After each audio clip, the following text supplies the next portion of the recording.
आउज़ुबिल्लाहिमिनश्शैतानिर्रजीम बिस्मिल्लाहिर्रहमानिर्रहीम। अस्सलाम वालेकुम। मैं लियाकत अली मेकन और आप देख रहे हैं बॉक्सिंग लियाकत। चैनल को यूट्यूब पे सर्च करें बॉक्सिंग लियाकत और चैनल को सब्सक्राइब करें।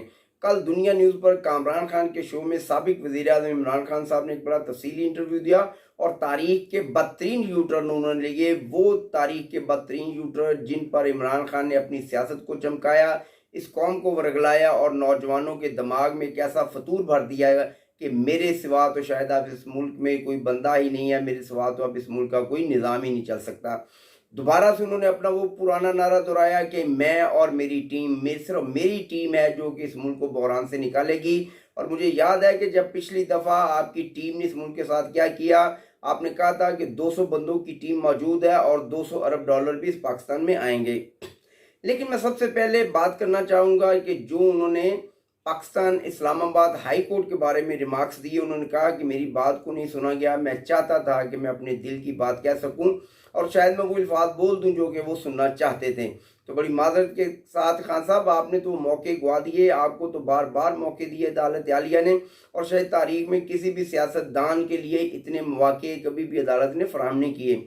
लेकिन मैंने कल देखा कि एक हारा हुआ शख्स, एक वो शख्स जिसको पता चल चुका है कि मैं चारों शाने चित हो चुका हूँ और मेरा हर बयानिया जो पिटता जा रहा है, जो मेरा नफरत का बीज है, वो उसमें फसल नहीं उग रही और उसमें बुनाई नहीं हो रही, उसको पानी नहीं दिया जा रहा। आपके नफरत के बीज को कभी भी कोई पाकिस्तानी, कोई भी बाशऊर शहरी इस आपकी फसल को पानी नहीं देगा और आपकी फसल कभी भी पनक नहीं सकेगी। एक वो मुजरम जिसको अदालत ये कहती है कि अपने जुर्म को तस्लीम करो तो हम आपके साथ रियायत कर सकते हैं, लेकिन वो बार बार ये कहता है कि नहीं जनाब, मैंने तो ये काम ही नहीं किया, मैं तो कभी भी कोई ऐसी वारदात नहीं डाली, मैंने कभी किसी के साथ फरार नहीं किया गया, मुझे तो सिर्फ बदनाम किया जाता है।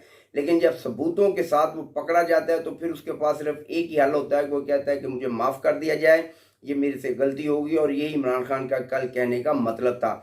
और उन्होंने ये एक साफ और वाज़ेह इंदिया दे दिया है कि मैं आइंदा जब अदालत में पेश होऊंगा तो मैं बाकायदा तौर पर माफ़ी मांग लूँगा। लेकिन अब उनकी माफ़ी ये रायगा जाती है या कि उसको तस्लीम किया जाता है, इसका फैसला तो अदालत आलिया करेगी। और जहाँ तक मैं देख रहा हूँ कि आपने वो मौके गवा दिए हैं और जब आपने अदालत आलिया का जो टाइम था वो ख़त्म हो गया तो फिर आपने एक सियासी चाल चली और आपने एक सियासी बयान दिया कि मैं तो कटहरे में आके बात करना चाहता था। तो खान साहब, वो तो टाइम आपने गुजार दिया। मैंने उसी दिन प्रोग्राम किया था और मैंने कहा था कि खान साहब, कोई सूरत ही नहीं है कि आप बच पाएँ और आपको माफ़ी ही मांगना होगी और इंशाल्लाह आप माफ़ी मांगेंगे। और फिर उन ज़हनी मरीज़ों से मैं पूछूंगा कि आप तो कहते थे कि खान साहब की अना ही सबसे बड़ी है और खान साहब की तो हर बात जो है वो इस मुल्क से, इस मुआशरे से बड़ी है, आज फिर उनकी अना और वो तकब्बर किधर गया? आर्मी चीफ को लेकर आपने दोबारा से पाकिस्तान को एक गलत जगह पर डालने की कोशिश की है, एक गलत मैसेज दिया कौम को, मुआशरे को और हमारी अफवाज को। देखिए, आर्मी चीफ टेंशन लेते हैं या नहीं लेते, ये इदारे का और पाकिस्तानी हुकूमत का मामला है। आप इस वक्त हुकूमत से बाहर हैं, आप असम्बली से बाहर हैं, आपकी और मेरी पोजीशन एक है। फ़र्क सिर्फ इतना है कि आपके पीछे चंद ज़हनी मरीज खड़े हैं, मेरे पीछे ऐसा मामला नहीं है। लेकिन अगर आपके पीछे कोई ऐसे ज़हनी मरीज खड़े हैं तो आप उनकी जो ताकत है, उनकी जो पावर है, उस पर पाकिस्तानी इदारों को वरगलाना चाहें और पाकिस्तानी इदारों के अंदर एक तफरीक पैदा करना चाहें तो ये एक इंतहाई भयानक और एक ख़तरनाक साजिश होगी इस मुल्क के ख़िलाफ़। खान साहब, आप होश के नाखून लें। आर्मी चीफ जब DG ISPR ये बात कह चुके हैं कि आर्मी चीफ ने मज़ीद इस टेंशन लेने से इनकार कर दिया, तो फिर आप बार बार इस मुतनाज़ा मामले को क्यों छेड़ते हैं? आप बार बार पाकिस्तान के जो नौजवान हैं उनके अंदर गल जो है, अपने जो जरासीम है उनको डालने की कोशिश क्यों करते हैं? आप अपनी ज़ुबान और अपनी जो अना है उसको नीचे रखें। मैं पहले भी कह चुका हूँ कि खान साहब, आपकी सबसे बड़ी ताकत भी आपकी ज़ुबान है और यही ज़ुबान आपको ज़लील व रुस्वा कर देगी। और यही ज़लील व रुस्वा होता है कि जब आप कहते रहे, आप 26 साल कहते रहे कि ये चोर हैं, ये डाकू हैं, ये लुटेरे हैं, मैं इनके साथ तो कभी भी नहीं बैठ सकता, मैं इनके साथ तो किसी किस्म की बात नहीं कर सकता। और कल आपने हथियार डाल दी, आपने कहा कि मैं इनके साथ बैठने को तैयार हूँ, ये मेरे साथ बैठें, क्योंकि आपको पता चल चुका है कि आपका जो पूरा चेहरा है वो यहाँ हो गया पाकिस्तानी इदारों के आगे और हुकूमत के आगे। अब आप नीचे झुकना चाहते हैं, लेकिन जब टाइम, वो कहते हैं ना कि वेले दी नमाज थे कि वेले दियाँ टकरा। खान साहब, जब वेला था वो आपने वेला, वो जो टाइम था वो आपने गुजार दिया। अब तो सिर्फ टकरें और आप टकरें मारते रहे, ये टकरें मारते मारते शायद आप भी ज़हनी मरीज बन सकते हैं।